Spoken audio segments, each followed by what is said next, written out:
Good evening, everyone, and Happy New Year. As this year comes to a close, there are a lot of people saying good riddance to 2020, and I can't say that I disagree.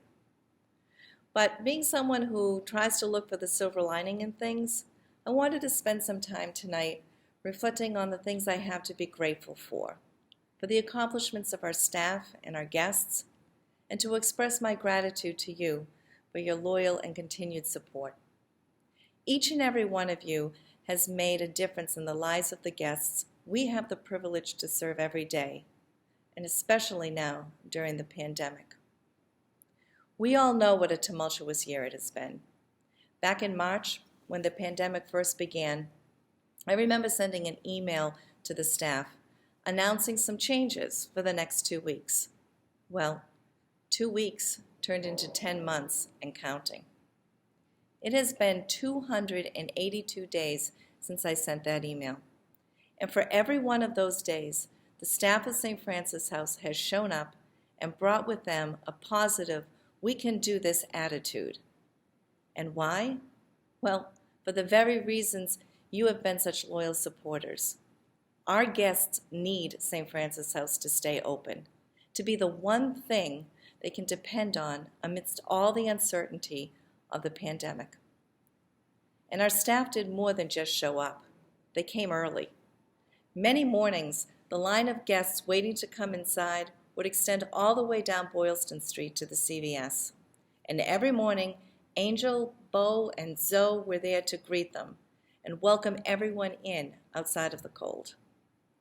And when our guests came inside, there's plenty of hot coffee. And since the pandemic began, 130,000 hot meals have been prepared by chefs Seth and Sue.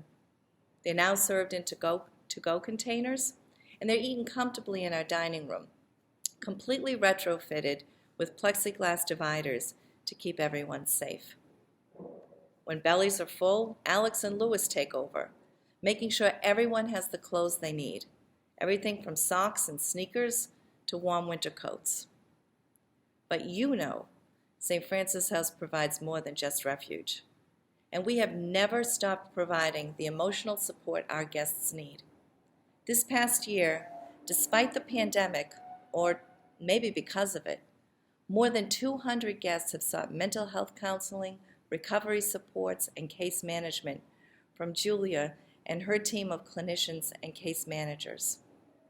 And amazingly, even during the pandemic, with the help of staff like Peggy, 94 people moved into permanent housing. The Moving Ahead program just graduated its 186th class.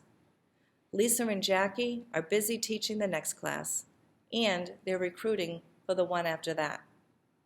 And I am so proud of Ephraim and all the staff of the St. Francis House Room to Grow Recovery Support Center. We were the only center the state allowed to stay open during the height of the pandemic.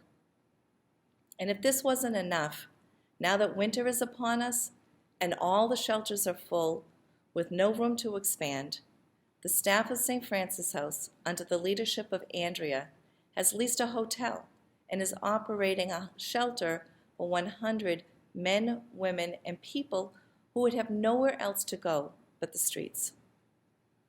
Believe me when I say, none of this would have been possible if it were not for the support of all of you. I am so very grateful for all the goodies, the lunches, the notes, the words of encouragement, and the very generous financial support you have given. It's what gives me hope for 2021. Our guests are resilient. They have survived, and they keep showing up, hoping for, looking for a better life. And because of you and your continued support, I know they will find it. So, on behalf of the thousands of guests who came to St. Francis House during the pandemic and all the staff, I wish you a happy and healthy New Year. Thank you, and God bless.